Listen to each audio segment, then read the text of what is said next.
707 특수임무단장 김현태 대령입니다.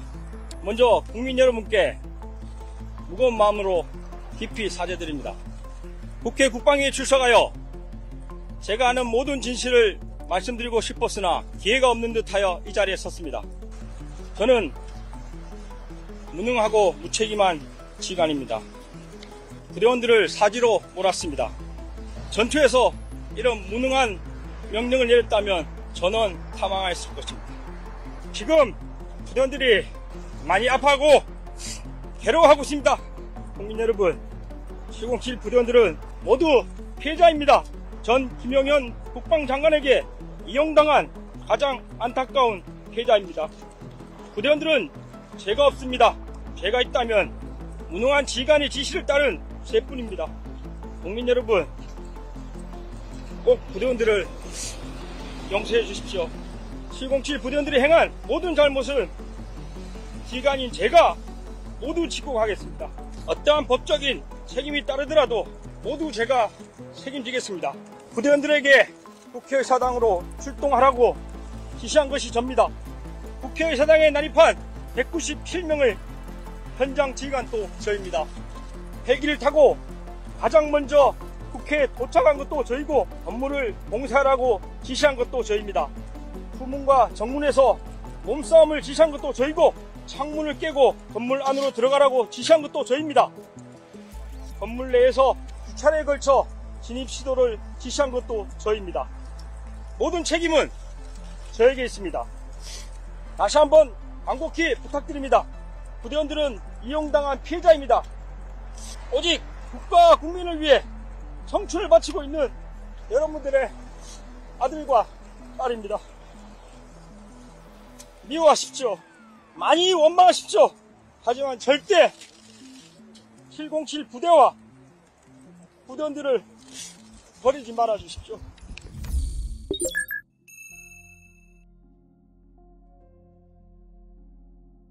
법적 책임을 진다는 뜻이었고, 제가 어떤 처벌이 내려질지는 잘 모르겠습니다. 하지만 군에서도 나름 규정이라는 것이 있고 법이 있기 때문에 거기에 대한 책임을 말씀드린 거고, 사실 계엄이라는 것을 TV로 보고 나서 직후에 사령관으로부터 전화를 받고 국회로 출동해라고 했을 때 저 역시 계엄에 대한 지식이 없었습니다. 계엄 상황에서 국회 활동이 보장되어야 된다는 그런 것도 잘 몰랐고, 당시에는 상황을 몰랐기 때문에 그 행동을 했지만 모르는 것 또한 저의 책임이라 생각하고 부대원들을 내란죄가 될 수 있는 위험에 맞들인 것을 사죄드리면서 만에 하나 그 죄가 적용된다면 모든 부대원들의 죄를 제가 감수하겠습니다.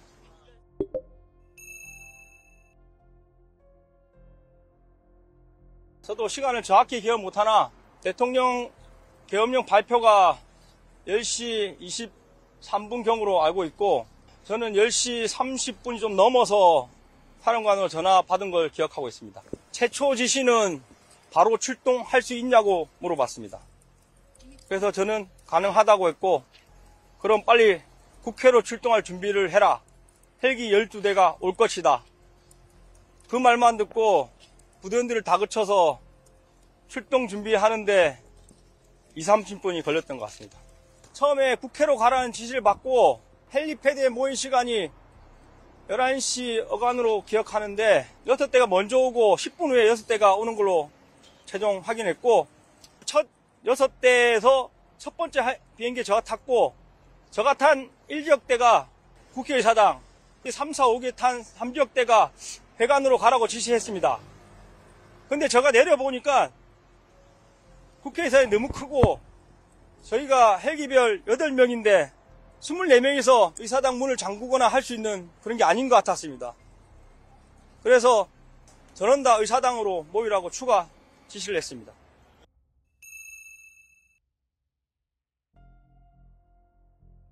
정문에서 최선을 다했으나 할 수 있는 게 없어서 제가 사령관께 진입이 불가능하다고 말씀드렸습니다. 그래서 사령관 또 동의했고 병력을 최대한 뒤로 뺐습니다.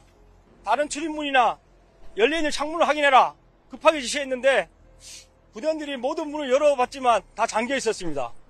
제가 급한 마음에 그러면 안 되겠다, 창문을 깨봐라 지시를 했습니다. 그 깨는 시간이 30초 이상 소요된 것으로 생각되고 그 소리에 관계자분들이 몰려와서 저희를 저지했습니다.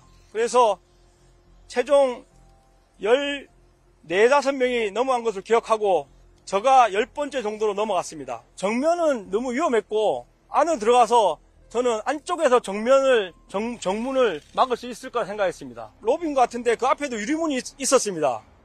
유리문이 있고 안쪽에 바리케이트처럼 의자를 쌓아두고 계셔가지고 유리문 열고 밀고 들어가려고 하는 찰나에 상대편에서 누군가가 소화기를 뿌리고 해서 제가 이건 아닌 것 같아 해서 야 뒤로 물어라 철수해라 이렇게 했습니다.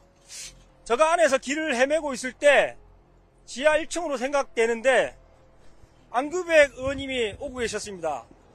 저희 부대원들한테 아무 지시도 안 했습니다. 그리고 의원님 지나가실 때 몸을 피해서 비켜드렸습니다.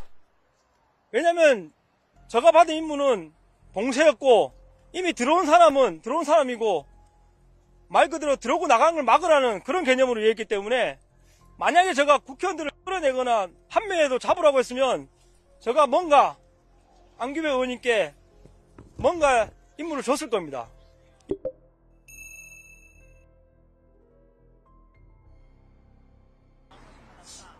제가 다시 한번 말씀드리지만 제가 아는 지금 현재 범위에서 사령관과 그 이하 모든 사람들은 전 김영현 국방장관한테 이용당한 겁니다.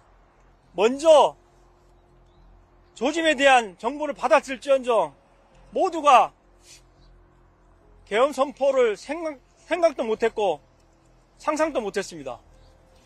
그리고 계엄이란 말이 떨어진 순간 저도 경험하지 못한 겁니다.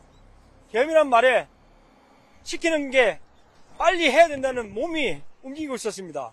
다른 건 전혀 고려할 틈이 없었습니다.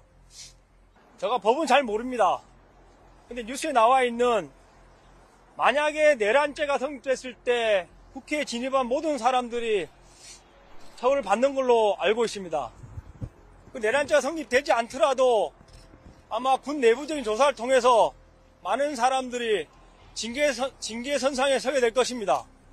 제가 오늘 이 자리에 나온 이유는 그 어떤 상황이 생기더라도 저를 제외한 단 한 명의 부대원도 다치지 않도록 국민 여러분께서 챙겨주시길 부탁드리기 위해서 왔습니다.